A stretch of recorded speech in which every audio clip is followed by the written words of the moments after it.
अस्सलामुअलैकुम वरहमतुल्लाहि वबरकातुहू everyone. I hope you all are doing well. जो लोग मेरे चैनल पर पहली बार आए हैं उन लोगों को मैं अपने बारे में छोटा सा सेल्फ इंट्रोडक्शन देना चाहता हूँ।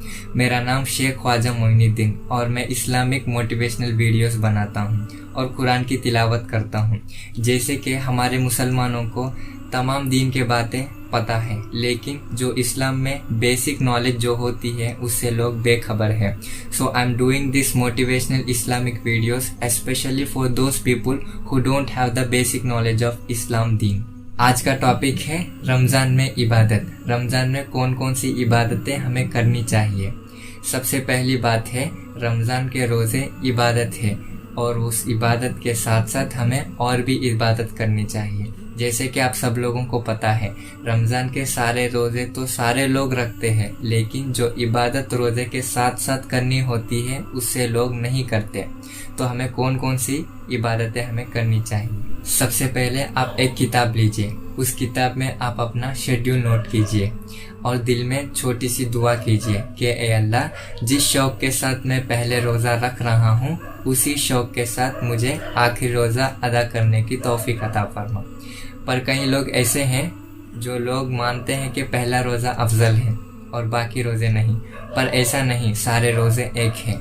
बहुत इम्पॉर्टेंट चीज़ ये है, रात को आपको जल्दी सोना चाहिए और सहर के लिए जल्दी उठना चाहिए। आफ्टर कंप्लीटिंग योर सहर इन ए मीन टाइम आपको बहुत वक्त बचा होता है। इसी वक्त में आपको तहज्जुद नमाज अदा करना चाहिए।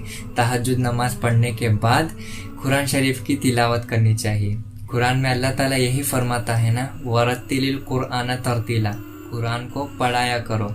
कुरान कैसे पढ़नी चाहिए? इत्मीनान के साथ और सुकून के साथ साफ साफ पढ़ना चाहिए।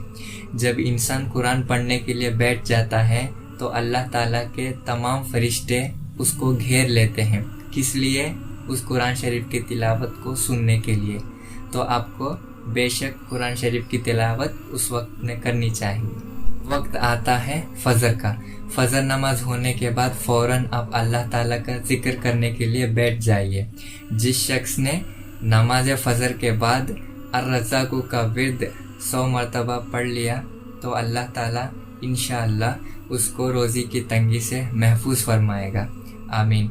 और दूसरा इम्पॉर्टेंट चीज़ ये है, फजर नमाज के बाद आपको फ़ौरन नहीं सोना चाहिए, क्योंकि अल्लाह ताला के फरिश्ते हर तमाम नमाजियों के घर घर जाते हैं और उसके चौखट पे उसका रोज़ी बांट कर आते हैं।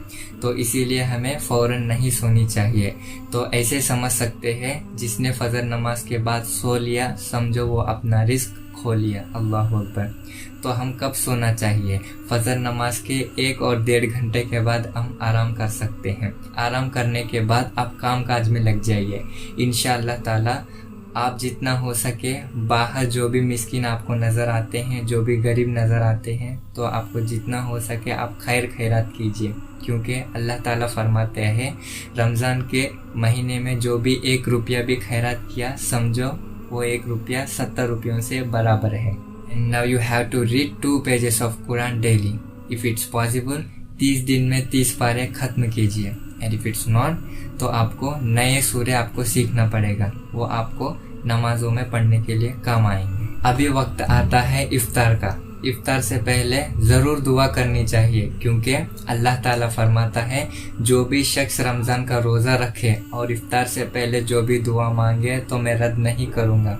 तो इंशाअल्लाह ताला आप जहन में रखते हुए अल्लाह ताला को अपने महबूब का वसीला बनाइए, अपने रोज़ा का वसीला बनाइए। और बिलखुसूस आपने आज सारा दिन रमज़ान का रोज़े में आपके दिन को काटा है और इबादत में काटा है और नेकियों में काटा है, तो अल्लाह ताला आपके दुआ को कैसे रद्द कर सकता है?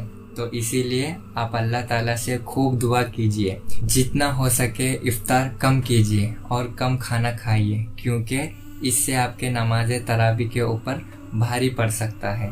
और तरावी नमाज के बाद खूब दुआ कीजिए।